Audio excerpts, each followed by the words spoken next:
우리는 지난 시간에 가나안 성도와 벽돌교회라는 좀 특별한 제목의 말씀을 나누었죠. 오늘 이 자리에는 지난 시간에 이 말씀을 듣지 못한 분들을 위해서 제가 잠깐 좀 요약해 드리도록 하겠습니다. 오늘날 가나안 성도라는 말들이 오늘날 교회 속에 돌아다닙니다. 가나안 성도는 뭐냐면 가나안을 거꾸로 하면은 뭐죠?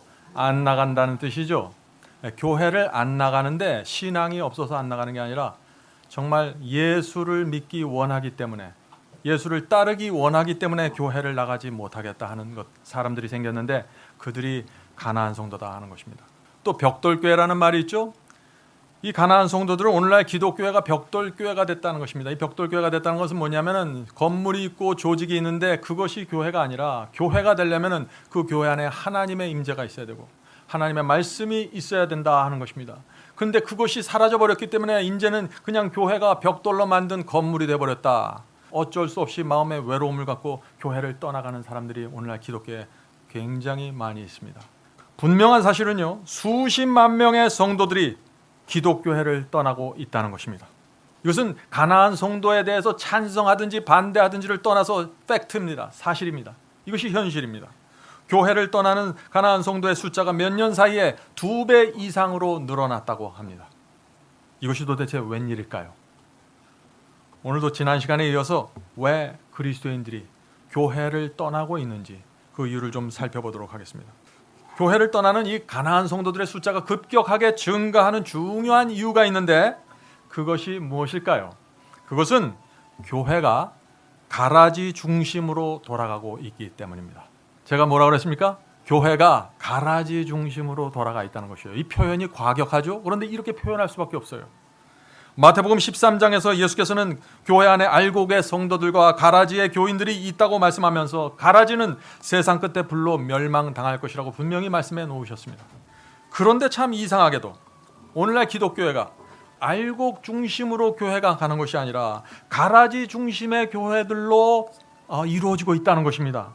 참 이상한 일이, 알 수 없는 일이, 이해할 수 없는 일이 지금 벌어지고 있는 것이죠. 성도 여러분, 하나님께서는 교회를 왜 세우셨을까요?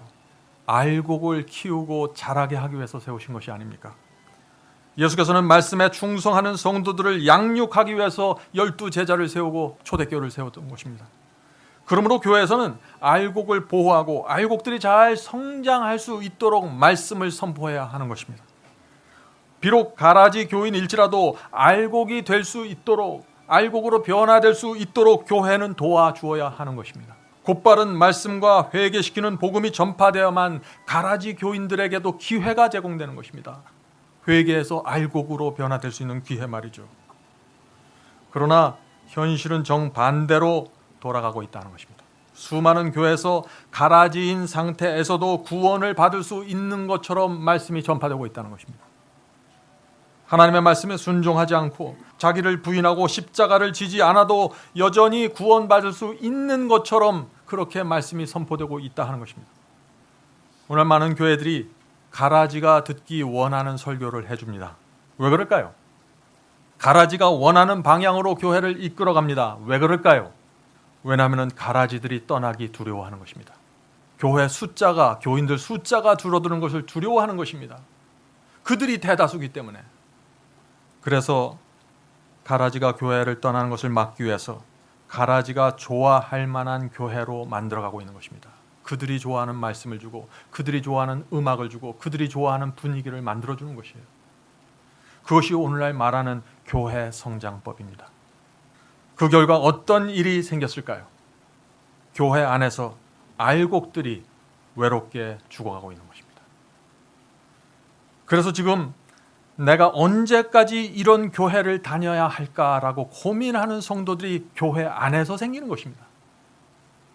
성도 여러분, 지금 무슨 일이 벌어지고 있습니까? 가라지들이 거룩한 말씀을 견디지 못하고 떠나야 하는 게 정상입니다.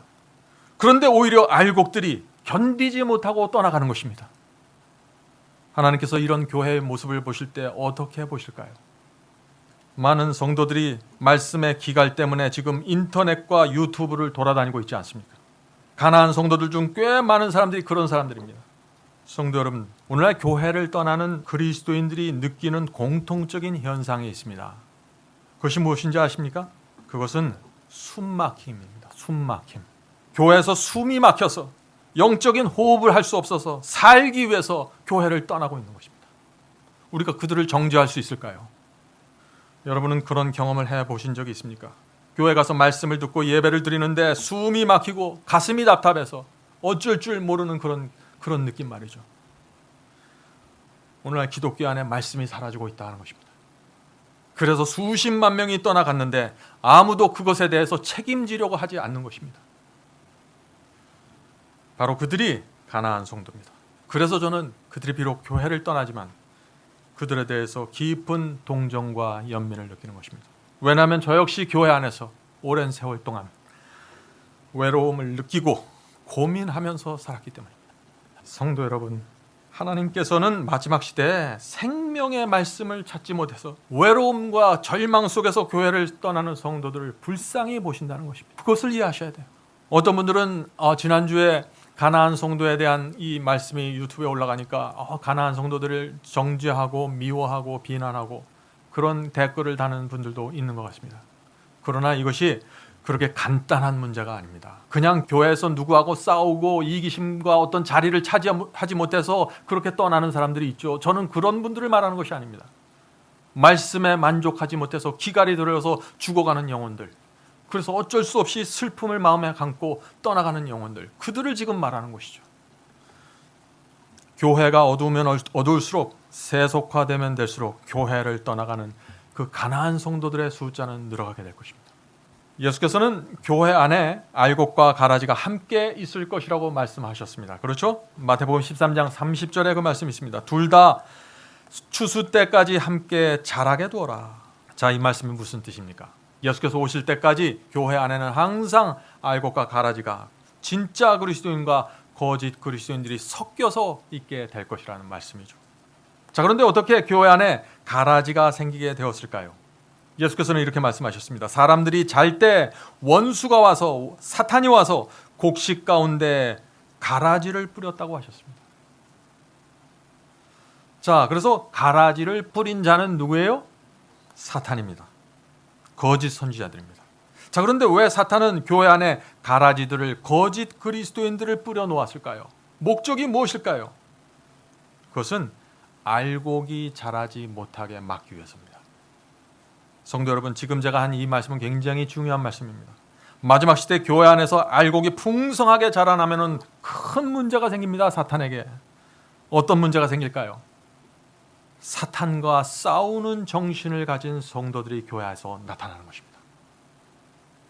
교회 안에 그 속이 꽉 들어찬 알곡들이 풍성하게 양육이 되면 교회가 하나님의 편에 서는 것입니다. 사탄의 편에 서는 것이 아니라, 그래서 이 사탄은 교회 안에 수많은 가라지들을 뿌려놓아서 그 교회를 통째로 자기 편으로 끌어들인다 하는 것입니다.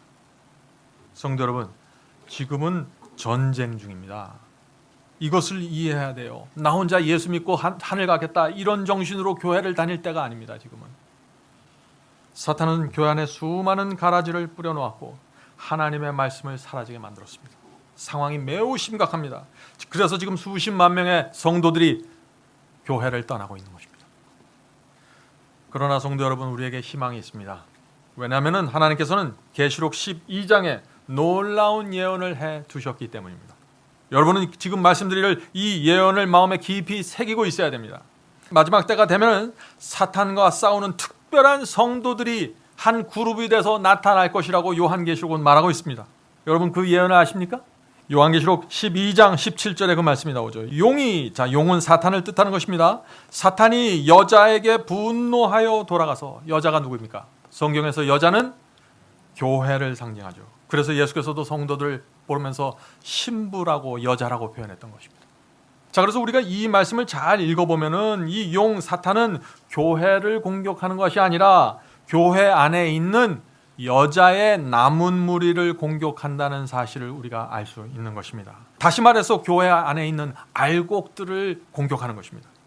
자, 사도 요한이 이 마지막 시대의 알곡이 누구인지, 여자의 남은 자손이 누구인지 분명하게 말하고 있습니다. 자, 제가 처음부터 읽어보죠. 용이 여자에게 분노하여 돌아가서 그 여자의 남은 자손 곧 하나님의 계명을 지키며 예수의 증거를 가진 자들로 더불어 싸우려고 바다 모래 위에 섰더라.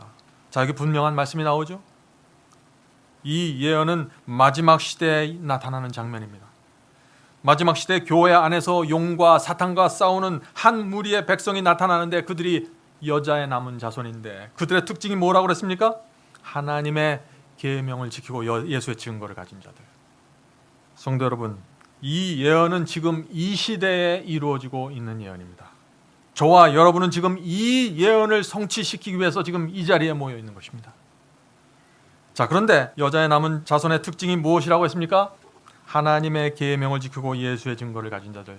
이 두 마디를 여러분들 마음에 품고 사셔야 됩니다. 이걸 잊어버리면요 마지막 시대 길을 잃어버립니다. 하나님께서 어떻게 당신의 백성을 모으는지 잃어버리게 된다는 것입니다. 사도 요한이 하나님의 계명을 지키고 예수의 증거를 가진 자들, 이들을 알곡을 표현하면서 이렇게 표현했다는 것이에요. 마지막 시대 알곡들을 표현하면서. 자, 그러므로 이 사탄이 마지막 시대 어디에 초점을 맞출까요? 공격의 초점을 어디에다 맞출까요? 하나님의 계명을 지키는 자들에다 초점을 맞추고 있다는 것입니다. 그래서 그런 성도들이 교회 안에 나타나지 못하게 막기 위해서 사탄이 모든 노력을 경주하고 있다는 것입니다. 그것이 오늘날 기독교의 형편이죠. 오늘날 기독교회가 어떻습니까? 계명을 열심히 지키려고 하면 어떻게 해요? 율법주의라고 지목하잖아요. 계명은 십자가에서 폐지되었기 때문에 더 이상 지킬 필요가 없다는 교리를 세워놓지 않았습니까? 구원은 믿음으로 받는 것이기 때문에, 은혜로 받는 것이기 때문에 계명에서 해방되었다라고 가르치지 않습니까? 정말 그 말씀이 진리일까요? 오늘날 기독교회는요 말씀을 크게 오해했습니다. 성도 여러분, 우리가 십자가에서 구원받으면 우상을 섬겨도 될까요? 십자가에서 우리가 구원받았으면 부모를 공경하지 않고 간음해도 되는 걸까요? 말이 안 되지 않습니까? 오히려 우리가 그리스도의 피의 은혜를 정말 안다면 그분의 은혜에 굴복하게 돼서 더욱더 간절한 심령으로 그분의 말씀과 계명을 지키게 되는 것입니다. 그것이 복음입니다. 그래서 예수께서 뭐라고 말씀하셨나요? 너희가 나를 사랑하면 계명을 지키리라. 너희가 내 말을 지키면 내 친구라 하지 않았습니까? 여러분은 그리스도의 친구가 되길 원하십니까? 그렇다면 그분의 말씀을 지키면서 살아가야 되는 것입니다. 자, 그런데 하나님께서 마지막 시대에 이 여자의 남은 자손을 부르시고 모으시는 이유가 무엇일까요? 이것은 굉장히 중요한 질문입니다. 왜냐하면 하나님께서 마지막 이 짐승의 표 환란에서 우리 앞에 남아있는 그 한 가지 예언, 짐승의 표 환란에서 용과 싸우는 성도들을 준비시켜야 하기 때문입니다. 그 백성이 있어야만 마지막 환란이 일어나게 되고 마지막 최후의 전쟁으로 돌입하게 되는 것입니다. 그것이 요한계시록이 우리에게 말하는 것이죠. 자, 그들을 요한계시록은 또 다른 방식으로 표현하고 있는데 뭐라고 표현합니까? 14만 4천이라고 표현하는 것입니다.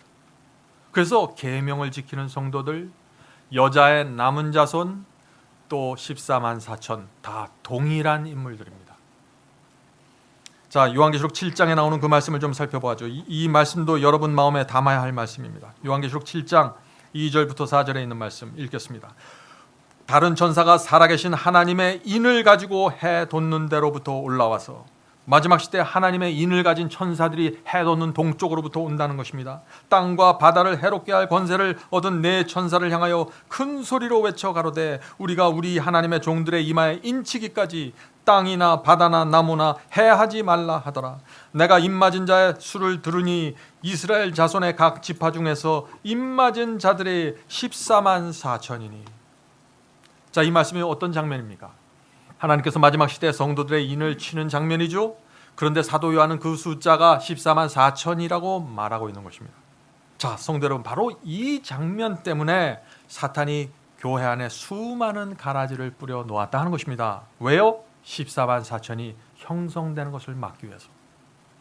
사탄은 교회에서 14만 4천이 준비되는 것을 정말 싫어합니다. 그래서 거짓 교리를 뿌려놓고 거짓 복음을 뿌려놓으면서 수많은 가라지들을 만들어내고 있는 것입니다. 그래서 그 가라지들 때문에, 교회에서 나오는 그 거짓 교리와 복음 때문에 이 알곡들이 숨이 막혀고 길을 피지 못하고 자라지 못하게 된다 하는 것입니다. 이것이 마지막 시대 교회의 모습이다 하는 것이죠. 사탄은 왜 14만 4천인이 준비되는 것을 그렇게 싫어할까요? 이 질문도 굉장히 중요한 질문입니다.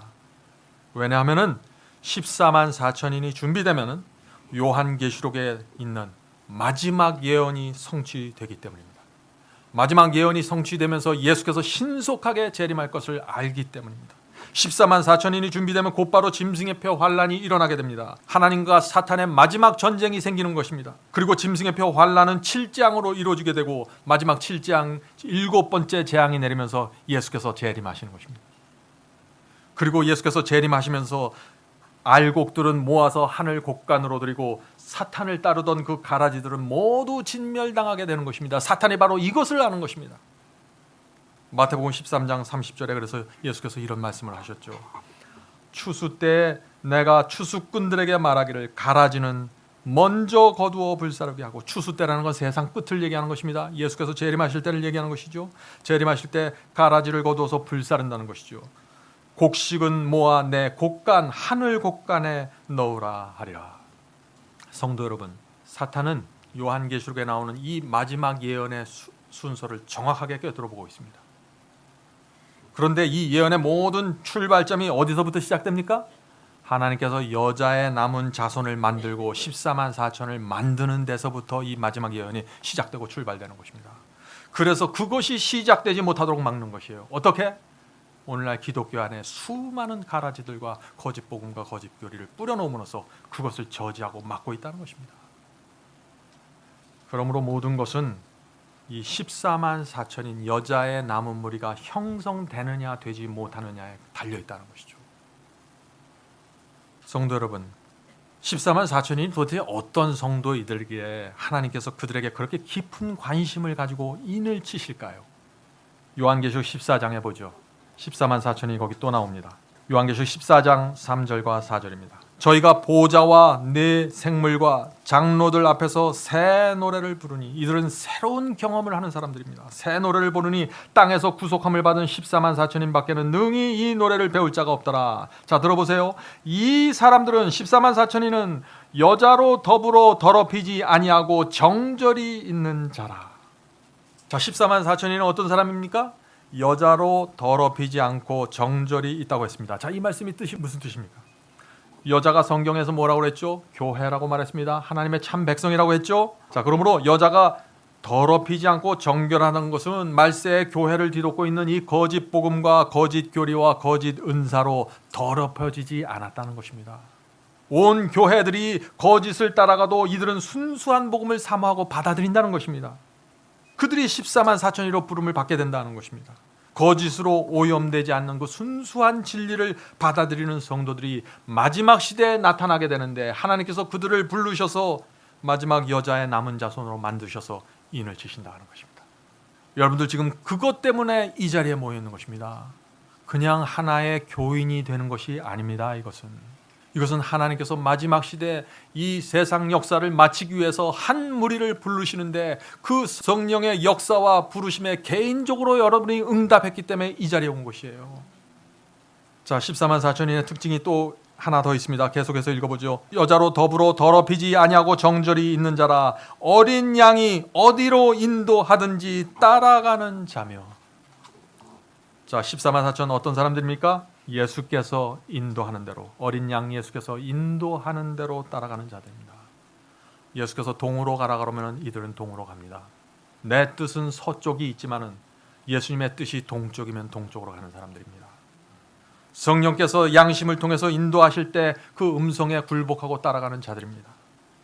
말씀과 진리를 따라서 따라가는 자들이죠. 지금 하나님께서 그런 백성을 부르시고 찾으신다는 것입니다. 그러므로 오늘날 교회를 떠나는 가나안 성도들은 깊이 생각해 보아야 하는 것입니다. 내가 왜 떠나야 하는지, 무엇을 위해 떠나야 되는지, 어디로 가야 되는지. 14만 4천인 여자의 남은 자손이 되기 위해서 떠나는 것입니다. 그것이 요한계시록이 보여주는 가나안 성도들을 향한 방향입니다. 성도 여러분, 이제 사탄이 어떻게 해서든지 이 14만 4천이 생기지 못하게 막는 이유를 좀 들여다보셨습니까? 지금 기독교 안에 하나님과 사탄의 마지막 전쟁이 벌어지고 있는 것입니다. 이 전쟁의 승패로 이 세상 역사가 끝이 나고 결정된다는 것입니다. 자, 그 전쟁을 보지 못하면은 교회 안에서 수없이 올라오는 이 가라지들을 보면서 실망하고 좌절하게 되는 것입니다. 그래서 이런 얘기를 하게 되죠. 왜 교회 속에 이렇게 가라지가 많을까? 왜 주님을 믿는다고 하는 교인들이 이렇게 이기적이고 세속적일까라고 한탄하면서 그냥 주저앉아 버리고 마는 것입니다. 성도 여러분, 제가 분명히 말씀드립니다. 마지막 시대에는요, 교회 안에 많은 알곡들이 있을 것을 기대하면 안 됩니다. 그것이 예수께서 말씀하시는 것입니다. 인자의 때는 노아의 때라고 그랬습니다. 인자가 올 때 내가 믿음을 보겠느냐고 말씀하셨습니다. 말세에는 교회 안에 수많은 가라지들이 올라와서 그래서 교회를 지배할 것이라는 예언입니다. 교회가 바벨론이 될 것이라는 예언이에요. 그래서 하나님의 말씀에 충성하기 원하는 성도들, 어린 양이 인도하는 대로 따라가는 성도들은 외로움과 실망을 마음에 품은 채 어쩔 수 없이 교회를 떠나는 일들이 생기게 되는데, 그것이 오늘날 기독교에 나타나는 가나안 성도라는 현상입니다. 여러분들 이해하시겠습니까? 물론 저는 교회를 떠났다고 해서 모두 가나안 성도라고 말하는 것은 아닙니다. 진리를 사모하고 순수한 복음을 사모하는 그 성도들, 그들을 가리켜서 제가 가나안 성도라고 하는 것이죠. 오늘날 가나안 성도가 크게 늘어나는 또 하나의 이유가 있습니다. 그것은 뭐냐면은 예언입니다. 하나님의 예언이 그렇게 될 것이라고 예언해 놓으셨습니다. 여러분들 그 사실 아세요? 놀라운 사실은 요한계시록은 마지막 때 수많은 성도들이 교회를 떠날 것을 예언하고 있다는 것입니다.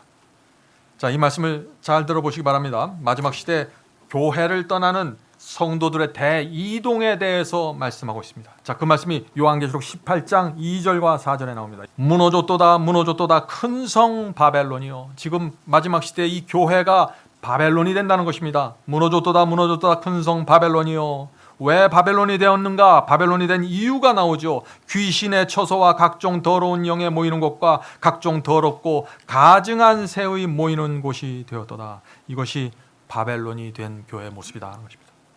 무엇이 모이고 있습니까? 지금 교회 안에 미혹하는 영들이 채워졌다는 것입니다. 더럽고 가증한 새들이 모이고 있다는 것입니다. 이것이 말세의 교회 모습입니다. 하나님께서 사도 요한에게 보여주신 이 말세의 교회의 모습이라 하는 것입니다. 자, 그러면서 하나님께서 그 말세의 교회를 향해서 이런 명령을 내리십니다. 내 백성아, 거기서 나와 그의 죄에 참여하지 말고 그의 받을 재앙들을 받지 말라. 얼마나 분명한 말씀입니까? 하나님께서 내 백성은 그곳에서 나오라고 말씀하시는 것입니다. 어디서 나오라는 것이에요? 지금 바벨론이 된 교회들 속에서. 이것은요, 하나님의 명령이자 예언입니다. 이런 일이 일어나야 되고 이루어지게 될 것이라는 얘기죠. 이 예언은 말세에 하나님의 백성이 바벨론 교회들을 떠나는 대이동이 있게 될 것이라는 얘기입니다. 그래서 지금 지난 몇 년 동안 가나안 성도들의 숫자가 이렇게 급격하게 늘어나고 있다고 저는 생각하는 것입니다. 그런데 하나님께서는 왜 바벨론 교회 떠나라고 했을까요? 여기 뭐라고 말씀했습니까? 내 백성아, 거기서 나와 그의 죄에 참여하지 말고 그의 받을 재앙들을 받지 말라고 부르시는 것입니다. 남아있는 자들은 어떻게 돼요? 7재앙을 받고 멸망당한다는 것입니다. 바벨론 속에 있는 거짓된 복음, 거짓 교리, 거짓 계명, 거짓 은사에 미혹당해서 주저앉아 있으면은 결국은 7재앙을 받고 멸망당한다는 것입니다. 이것은 하나님께서 보내시는 마지막 사랑의 초청입니다. 이 은혜의 초청에 응답하게 되기를 제가 간절히 바라는 것입니다. 그러므로 성도 여러분, 지금은 교회를 떠나야 될 때입니다. 제가 참 이상한 얘기를 하죠. 요한계시록의 말씀입니다. 만일 여러분의 교회에 말씀이 없으면 떠나야 됩니다. 귀신의 가르침이 흘러나오는 교회이면 떠나야 됩니다. 거짓 복음으로 채워졌으면 떠나야 됩니다. 그 교회가 가라지의 뜻대로 움직이고 결정이 되어버리면 떠나야 됩니다. 반드시 떠날 수밖에 없는 것입니다. 자, 떠난 성도들이 어디로 갈까요? 어디로 가야 할까요? 이 질문이 중요하죠. 사도 요한의 말씀 다시 들어보시기 바랍니다. 요한계시록 12장 7절, 아까 읽었던 말씀 다시 읽어보죠. 용이 여자에게 분노하여 돌아가서 그 여자의 남은 자손 곧 하나님의 계명을 지키고 예수 증거를 가진 자들로 더불어 싸우려고 바다 모래 위에 섰더라. 어디로 가야 합니까? 여자의 남은 자손에게 가야 한다는 것입니다. 하나님의 계명을 지키고 예수 증거를 가진 자들과 연합해야 된다는 것입니다. 성도 여러분, 그러나 우리 눈에 교회 안에 아무리 가라지가 많은 것처럼 보여도 실망할 필요 없습니다. 왜냐하면 하나님께서는 반드시 여자의 남은 자손을 만들어낼 것이기 때문입니다. 자, 사도 바울의 말씀을 들어보세요. 로마서 9장 27절 28절입니다. 로마서 9장 27절 28절. 이스라엘의 뭇 자손의 수가 비록 바다의 모래 같을지라도, 이스라엘에서 하나님을 믿는다고 하는 사람들의 숫자가 바다 모래처럼 많을지라도 남은 자만 구원을 얻으리니. 하나님을 믿는다고 이스라엘에 속해 있다고 모두 구원받는다는 것이 아니죠. 남은 자만 구원을 얻으리니. 알곡만 구원받는다는 것입니다. 계속해서 읽어보겠습니다.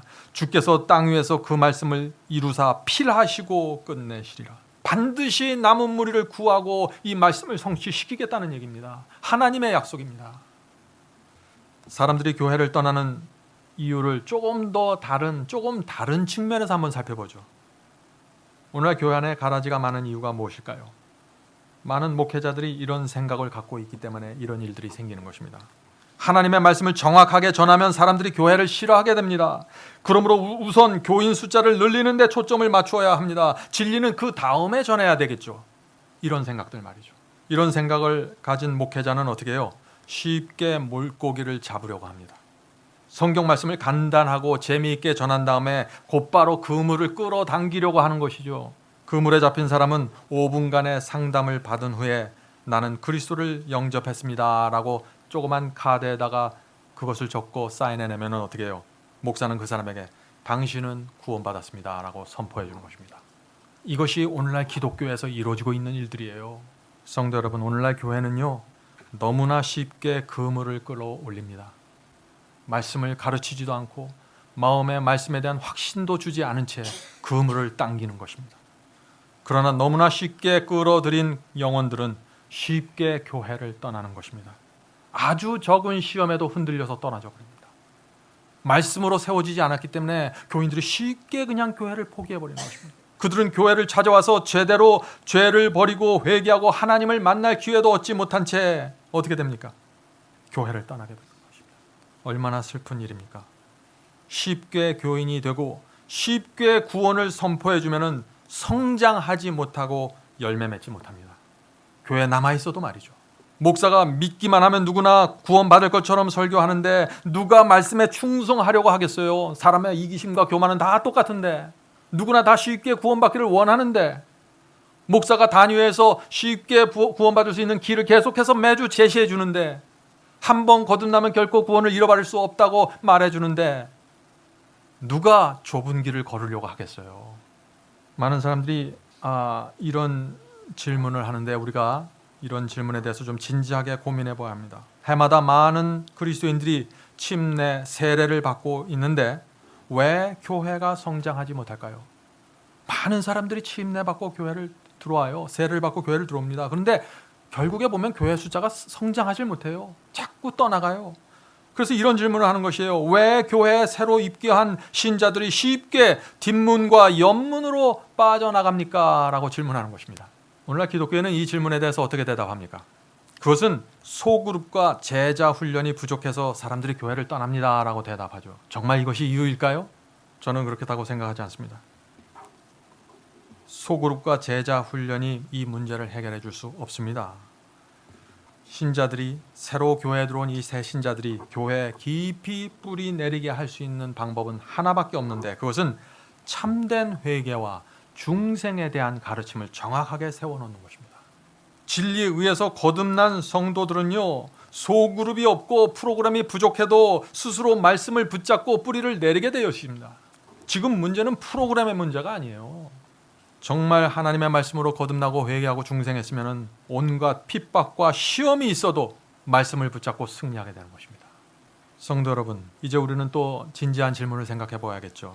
어떻게 하면은 우리 교회 안에 있는 가라지 성도들이 알곡의 경험 속으로 들어갈 수 있을까요? 우리 교회는 이 면에 있어서 큰 도움을 주게 되기를 제가 간절히 바라는 것입니다. 저는 지금 가라지를 정죄하는 것이 아니에요. 어떻게 하면은 가라지를 도와줄 수 있을까? 알곡이었던 사람도 신앙을 잃어버리면 가라지가 될 수 있는 것이에요. 또 가라지였던 사람도 주님을 만나고 십자가 밑에 가서 매달리면 또 알곡의 경험 속으로 들어갈 수 있는 것입니다. 이 시간은 누구를 정죄하고 누구를 높이는 시간이 아닙니다. 오해하지 마시기 바랍니다. 가라지에게 알곡처럼 살라고 설교한다고 해서 알곡이 되는 것이 아닙니다. 돈과 세상을 사랑하는 사람의 마음속에 성령의 바람이 불어야 합니다. 성령과 말씀으로 마음의 찔림을 받고 회개해야만 알곡이 되고 싶은 소원이 마음속에서 올라오게 되는 것입니다. 그래서 오늘날 기독교에서 가장 절실하게 필요한 것은 성령께서 강력하게 역사할 수 있는 말씀이라고 저는 믿는 것입니다. 자, 그런데 가장 필요한 말씀이 그 알곡으로 만드는 그 말씀이 선포되면 또 교회에서 또 이상한 현상이 일어나요. 어떤 현상이 일어날까요? 사람들이 또 떠나게 되는 것입니다. 그런 말씀을 들을 귀가 없는 사람들은 또 떠나게 되는 것이죠. 하나님의 말씀이 세상을 포기하라고 요구하기 때문에 그것을 감당할 수 없는 사람들이 또 교회를 떠나게 되는 것입니다. 하나님의 계명이 거짓말과 탐욕을 정죄하기 때문에 마음이 불편해서 교회를 떠나는 것입니다. 그래서 설교자들이 자꾸 그런 복음을 전하지 않게 되는 것이에요. 그러나 성도 여러분, 우리가 이것을 알아야 됩니다. 지금 제가 말씀드린 이것, 하나님의 교회 안에서 말씀을 정확하게 세우는 것, 이것이 바로 하나님께서 교회를 정결하게 하는 방법입니다. 이것 외에 다른 방법이 없는 것이에요. 처음 교회 왔을 때 거짓 복음, 쉬운 복음을 받아들이면은요, 하나님의 말씀이 있는 그대로 선포되면 당황해 버립니다. 어쩔 줄을 몰라요. 제가 오늘 나눈 말씀은 누구를 비난하거나 정죄하기 위한 말씀이 아닙니다. 오늘 말씀을 통해서 귀 있는 자들과 또 성령께서 눈에 안약을 발라주는 자들이 나타나게 되기를 제가 간절히 바라는 것입니다. 주께서 인도하는 길을 찾으려고 애쓰는 성도들에게 하나님의 은혜와 자비와 인도하심이 함께 하시기를 제가 간절히 바랍니다. 이 세상이나 세상에 속한 것들을 사랑하지 말라. 누구든지 세상을 사랑하면 아버지의 사랑이 그 속에 있지 아니하니. 자, 기도하겠습니다. 하늘에 계신 저희들의 아버지, 이 마지막 시대 교회 안에서, 당신의 교회 안에서 외로움을 느끼는 성도들이 너무나 많이 있습니다. 말씀을 찾지 못해서 말라서 고통당하는 영혼들이 너무나 많이 있습니다. 주여, 그들을 불쌍히 여겨 주시옵소서. 저희가 말씀을 나눌 때 저희의 온 마음을 다해서 나눌 수 있도록 도와주시옵소서. 저희가 이 교회에서 무엇을 해야 할지 가르쳐 주시옵소서. 하늘에 계신 아버지, 먼저 저희 각 영혼들에게, 각 개인에게 성령께서 역사해 주셔서 저희의 교만과 세속을 꺾어주시고 그리스도 앞에 납작하게 엎드릴 수 있도록 도와주시옵소서. 저희가 무엇이 부족한지 보여주시옵소서. 예수님의 이름으로 간절히 기도드립니다.